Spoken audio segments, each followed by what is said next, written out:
Hi children, today's chemistry topic is resonance and stability of benzene. According to valence bond theory, the concept of oscillating double bonds,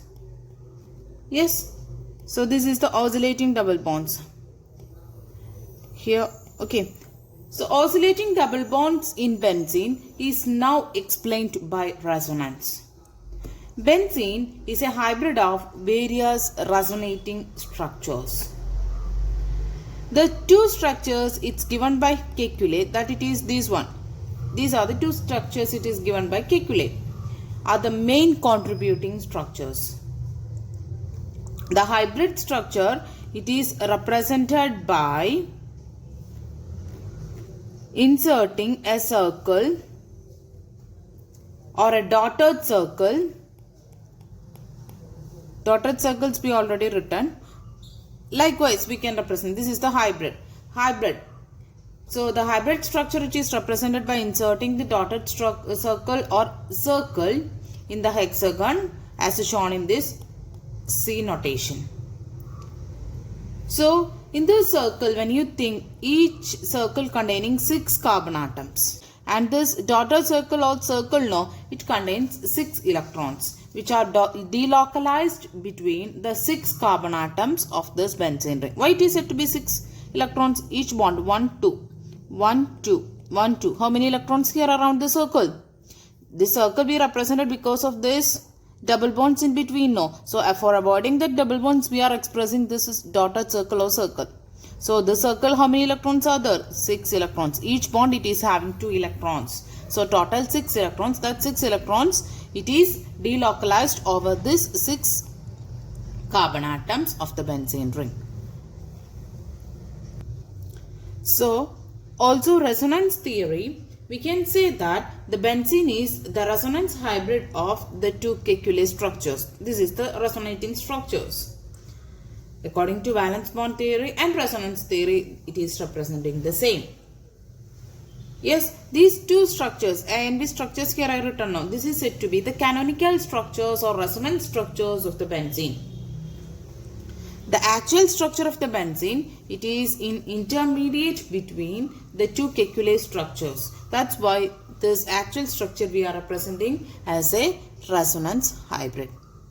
In between of these two. So that's why we are expressing that the same with the resonance hybrid. So as a result of that resonance, we said about that in the structure of the benzene, all the bond lengths, whether it is a single bond or double bond, it is having the carbon-carbon bond, it is having the equal length, equal bond length.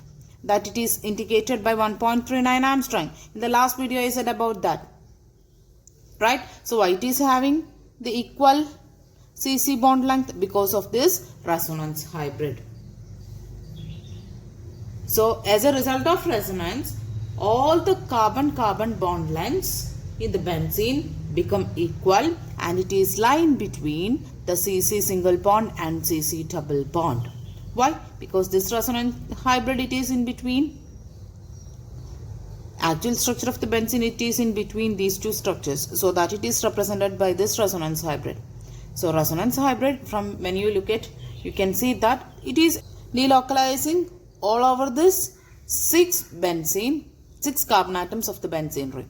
That's why we can say that all the bond lengths, it is equal. Then one more thing, this resonance hybrid now, this resonance hybrid, it is more stable than any of the contributing structures. This one or this one, compared to any of the contributing structures. These are the two canonical forms now. So compared to any of the resonance structures, this resonance hybrid, it is more stable. So the actual molecule of the benzene is more stable than either of the two Kekulé structures. Then the difference between the energy of the most contributing structure and the energy of the resonance hybrid is known as resonance energy.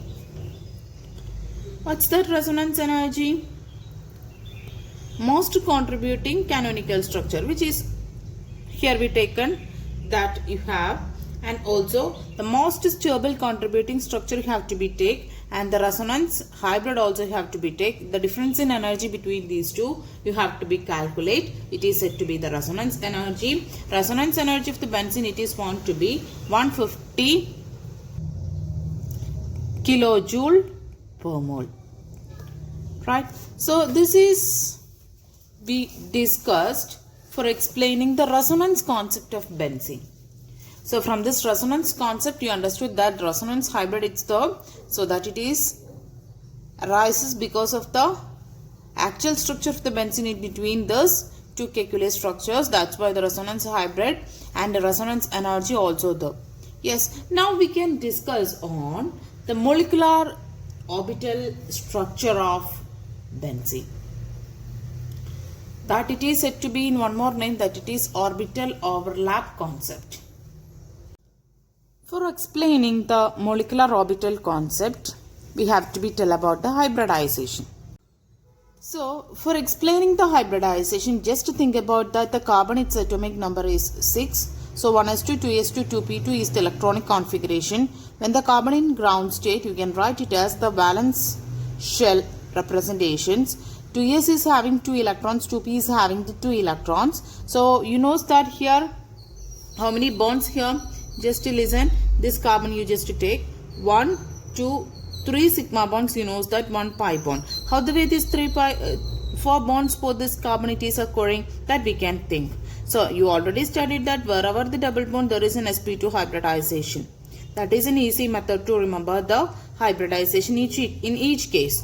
So here in the case of this carbon excited, this one of the electron it is shifted towards the empty space of this 2p. So when it is shifting it will be comes like this. Then you know already knows that 3 sigma bonds it is here. So for getting that 3 sigma bonds, this 3 of these half-filled orbitals from one from 2s and 2 from 2p, they join together to form sp2, 1s and 2p here. That's why sp2 hybrid orbitals it is forming. So this sp2 hybrid orbitals, how many it will be? The 1s and 2p. So total 3 sp2 hybrid orbitals it is forming. Then these each hybrid orbitals, total 3 it's there now. So one of the hybrid orbitals it is making a sigma bond with other carbon, and another sp2 hybrid orbital it is making a sigma bond with another carbon and one with hydrogen. So 3 sigma bonds here, one with the Cc and other with also Cc. Why it is 2 it comes now? So 2 sigma bonds it's over. Then another with CH. So likewise 3 sigma bonds they utilized. Then one more it's there, that it is remaining in the unhybridized pz orbital. Why it is said to be unhybridized? Because this one we didn't taken for this hybridization. That's why it is said to be the unhybridized pz orbital. P orbital we are representing like this, no, just like a dumbbell shape. Right, so that's why this unhybridized orbital we are keeping here. I'm just removing these double bonds. How the way there is double bonds occurring, that we have to be explained now. That's why I'm just removing that. So that's why. So each carbon it is having unhybridized pz orbital. So that unhybridized orbital I'm drawing here in each carbon now. Because every carbon is the same situation. One carbon's case only I explained here, but every carbon's the same situation. Just here, look here, this carbon, one sigma bond, another sigma bond and another sigma bond. One with this carbon, other with another carbon and another with its hydrogen. And remaining the pz orbital. So every carbon it is having the pz orbital, you can see. Right? This is the way of existing. Then when you think about this pz orbital, the 6 pz orbitals you have 1, 2, 3, 4, 5, 6. These 6 pz orbitals they are parallel to each other. When you look, when you take it in this sheet, yes, just take a hexagon ring and each one it is existing just like a parallel to each other and perpendicular to the plane of the ring. Perpendicular to the plane of the ring. Just look into here. This is just 4 shaped one. 1, 2, 3, 4 sides only. But 6 sized we need. But for explaining this parallel and perpendicular, for that one only we taken this. So here just imagine this one of end of this carbon. So here we placed this p orbital, pz orbital. So pz orbital, what happens to this pz orbital now? It is in the straight way. So if you consider this is the plane. When you consider this as the plane, so this pz orbital, it is perpendicular to the plane, right? So likewise every places. Then you just imagine this is the another end of that carbon. So what happens? These p orbitals, they are parallel to each other. That's why it is saying like that. The hexagon, when you consider 6 pz orbital, it's there. Each pz orbital, they are parallel to each other and also perpendicular to the plane of the ring. Yes. Then each orbital, when you consider, there is 2 lobes. One lying above, one lying below. So here, just look. This is the lobe at one carbon. So this is on the top, and also down portion, there is remaining portion, it's there. So there is 2 lobes, one at the top and one at below of the plane of the ring. Then the unhybridized p orbital of the carbon atoms. Here now we drawn. That one is enough to form the pi bonds bilateral overlap. There is 2 equal possibilities of the forming 3 pi bonds by overlapping p orbitals. So just give, so C2, C3, C4, 5, 6. Okay, there is 2 possibilities of forming the 3 pi bonds. So how? C1 to C2 bond, then C3 to C4 bond, then C5 to C6 bond.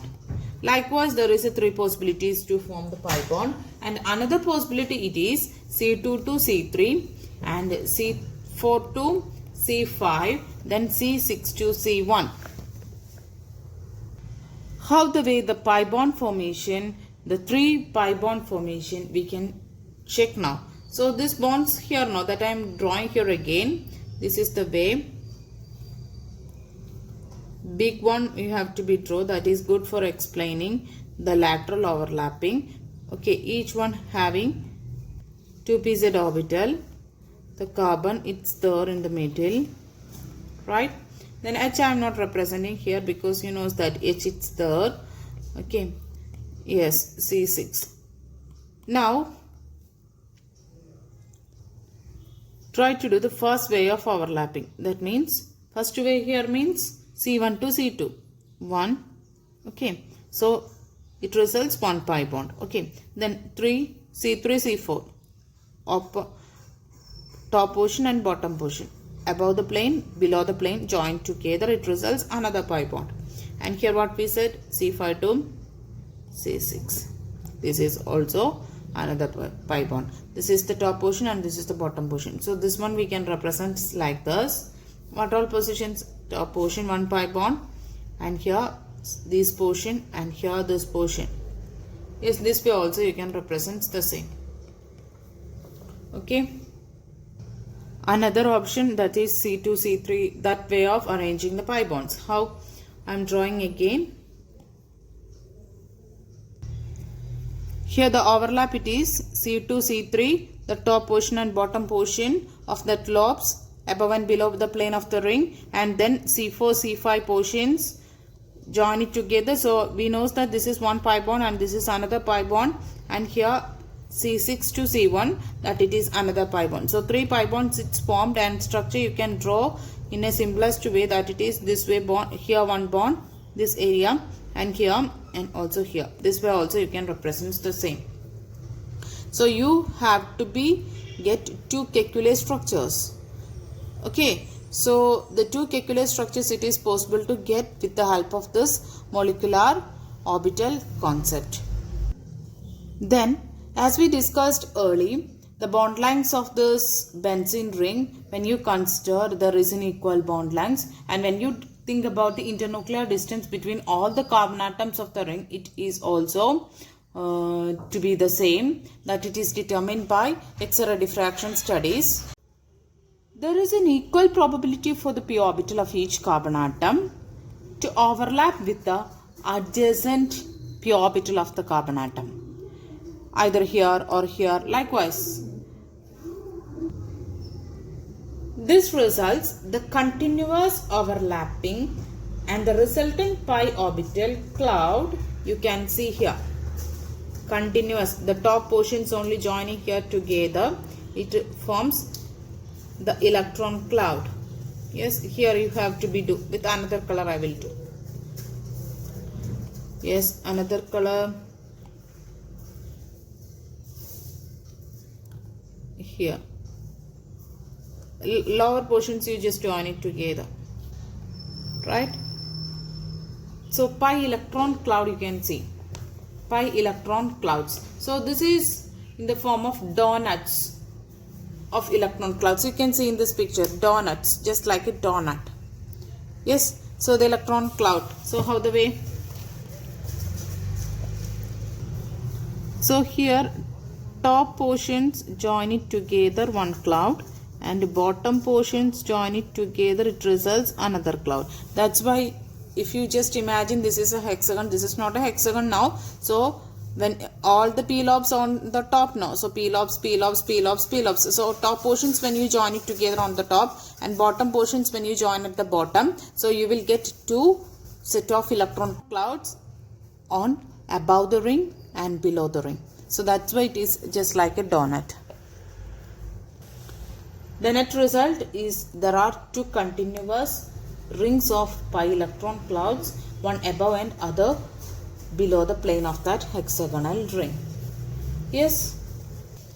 So from this electron cloud, when you look at here, you can see that there is a delocalization of pi electrons. It can easily move about these 6 nucleus, right? Instead of the two Kekule structures. So Kekule structures we discussed that either this way or this way. So instead of these two Kekule structures, the electron cloud, it is rotating everywhere, and the delocalization of the electrons, it is happening. And these delocalized electrons, it is more attracted towards the nuclei of each carbon centers than the electron cloud localized between the two carbon atoms. Here in this structure, when you look at here, you can see all the electrons, it is revolving around or delocalized over all the 6 carbon atoms, top and bottom, when you think. But here, you just look into that. Here there is a bond. So in these structures, these electrons, it is delocalizing over these 2 carbon atoms. Here 2 carbon atoms, here 2 carbon atoms. Here all over it is delocalizing. Therefore, the presence of these delocalized pi electrons in the benzene, that makes this benzene more stable than the hypothetical cyclohexatriene. Okay, that's why we are telling that benzene, it is more stable. So in one sentence we can say the reason why the extra stability for the benzene, because of delocalization. The delocalization of the pi electrons makes the benzene ring more stable. This structure, this structure means this one. Okay. This structure, it is in agreement with the observation that all the carbon-carbon bond lengths in benzene are equal. And when you check, you can see that there is a delocalization of pi electrons over all the 6 carbon atoms of this nucleus. So that's why CC bond length, it is equal. In these structures we said about that CC having one bond length, and C double bond, it is having another bond length. But in the experimentally we proved that all the bond lengths, it is equal. That's why we are saying that it is in agreement with this structure, it is in agreement with the experimental details.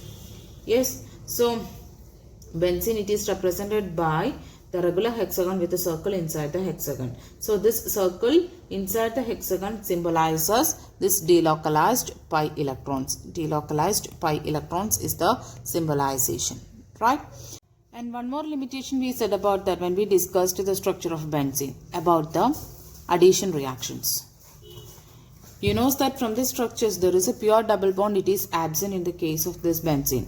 We are representing the benzene like this also, no problem, but we are telling that there is no sudden addition reactions, it is possible in the case of benzene. Why? Here you know that there is no correct double and single bond here. We are expressing like this, like a circle, because delocalization of pi electrons, it is possible here over this benzene, right? So we can say that the absence of pure double bond in the benzene, it accounts for the reluctance of benzene to show the addition reactions under normal conditions. The condition you have to be think normal conditions. Under normal conditions, benzene does not having the addition reactions, but under suitable conditions, benzene having the addition reactions. Why it is under normal conditions not having the addition reactions? Because of this, the absence of this pure double bonds.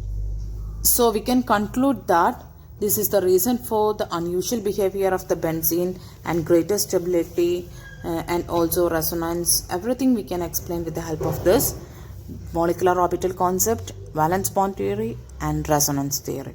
Okay, thank you.